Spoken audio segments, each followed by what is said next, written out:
सकते हैं। अस्सलाम वालेकुम। वालेकुम। नाम सलीम अंसारी है और कारोबार करता हूँ। रसूल अकरम सल्लल्लाहु अलैहि वसल्लम जब कभी किसी को खिलाफ शरअ काम करते देखते तो गुस्सा हो जाते जी। और सहाबा आपके चेहरे पर आपके गुस्से के आसार देख लेते, चेहरा सुर्ख हो जाया करता था। और सहाबा इकराम रिज़वानुल्लाह अलैहिम अजमईन जब अपने बच्चों में कोई खिलाफ शरअ काम या खिलाफ हदीस काम करते हुए देखते तो आप गुस्सा हो जाते। बाद सहाबा तो अपने बच्चों से बातचीत बंद कर देते।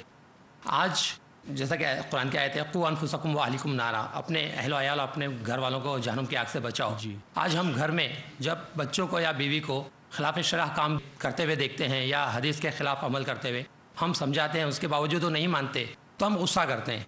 जब हम गुस्सा करते हैं तो कहते हैं कि इसका बाप तो बड़ा गुस्सा वाला है, ये आदमी बड़ा गुस्से वाला है।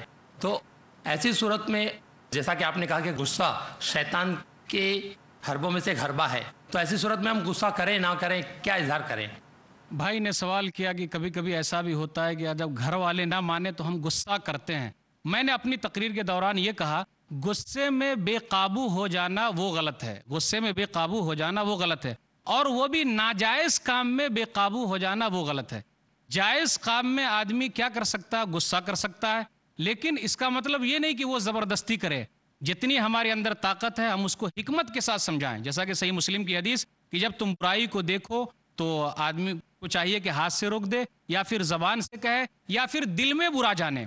अपना काम है बात पहुंचा देना, गाहे बगाहे उसको समझाते रहना, गुस्से का कानून के दायरे के अंदर इजहार करना। इसका मतलब ये नहीं कि हम उससे ज़बरदस्ती करें, क्योंकि वो हिदायत देना अल्लाह का काम है। देखिए नूह अलैहिस्सलातु वस्सलाम भी अपने घर वालों को समझाते रहे, क्या नतीजा निकला? लूत अलैहिस्सलातु वस्सलाम ने भी समझाया लेकिन उनकी बीवी नहीं मानी। तो इसका मतलब ये नहीं कि हमें इतना ज़बरदस्ती करना है कि रास्ते अलग हो जाएं। हाँ, अगर नाजायज़ काम में ऐसा मसला हो रहा है तो हमें कोई ना कोई रास्ता निकालना चाहिए, लेकिन जायज़ काम में अगर कोई बात है तो हमें आखिरी दम तक उन्हें समझाना चाहिए। अगर उनको छोड़ देने से ज़्यादा नुकसान है तो गलती हो जाएगी, इसलिए हमें चाहिए कि हम आखिरी दम तक उनको समझाते रहें। वल्लाहु आलम बिस्सवाब। जज़ाकल्लाह।